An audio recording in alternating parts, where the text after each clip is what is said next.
Well, hello the internet, and welcome to a video in which I believe we've found a solution to how best we are going to use mangrove wood. Because as we all know, I hate mangrove because it's a difficult block because it's so bold. Trying to find something that works well with it is difficult. So first if I tried granite, realised if I'm going to do the mangrove, you can't have that, you need a cooler colour. I then tried iron because we never get to use those blocks yet. They have really cool textures. And then I settled on we're going to go with andesite. We've done andesite and mangrove before, but the problem was that there was too much of both together that they kind of just didn't balance each other. So we fixed that problem.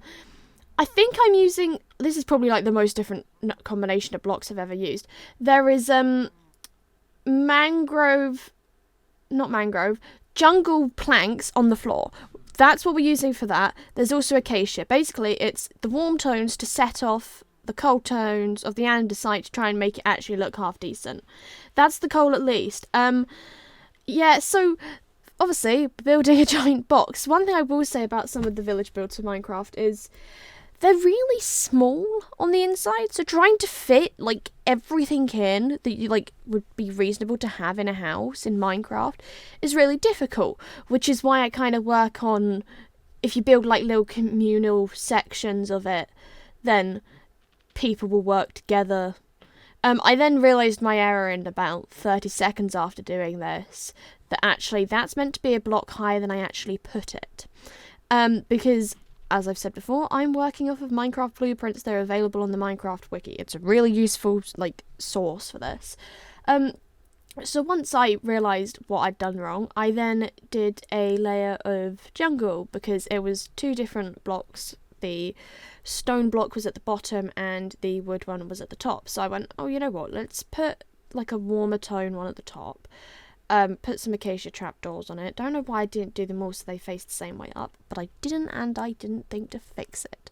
To be fair though, it doesn't look half bad. I swear to God, is that fly back? There has been a really loud fly in my room like all day, and it won't go away. Which is really helpful because I've then been delaying recording this. And now here we are. We are putting the mangrove onto the house, and personally, I think it actually looks quite good now that you have it like balanced out. The mangrove definitely works if you want it to not be like so bold. It works better next to like a really warm colour, but like a lighter warm colour. Don't put it like with concrete. We need to start using those concrete things. The problem with like the concretes and the terracottas is the colours are just flat and really bold. I use them for the aquarium, as you can probably see in the background at some point in this video, because it is a giant building in comparison to everything else. I then went in and decided, you know what, I'm adding a second floor. This isn't on the blueprint. We tend to just kind of divert from what's actually in the blueprint. I realised that was illogical and put the ladder there. So it then gives you like 4 extra blocks of space so you can get a bed in. That is about it. We're possibly going to put some storage in. I don't remember, I recorded this a while ago. I'm trying to now get it so that I am like 2 videos ahead of where I need to be, so every time I'm about to record a video, I then go in and voice over it. And now we're going to add, what are we doing here? We're adding like a garden on the side of the house, and I'm using jungle leaves because the great thing about Minecraft biomes is the colours of the leaves change slightly depending on where they are, so you can use words, wow, I'm really struggling with words today. Normally, in a jungle biome, the leaves for jungle trees are really warm, but in taiga biomes they go to a cooler colour palette to match with like the rest of the grass and stuff, which is helpful because then they don't look out of place and they add different texture. I then added bees, which went straight into the beehive. I haven't seen them since. I don't know if the bees have despawned or anything. They might have. We'll figure that out. Oh, they did actually show up again. And then I put berries down.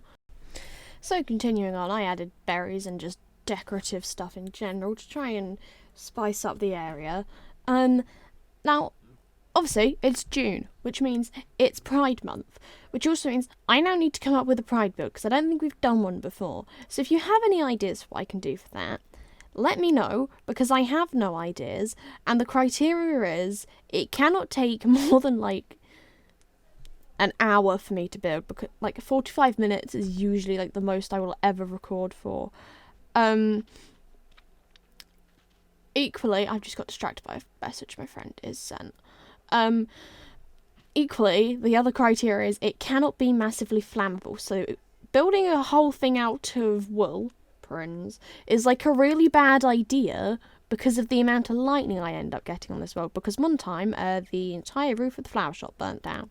Which, go check out that video. I don't remember when we did that. I think that was back in, like, March, maybe.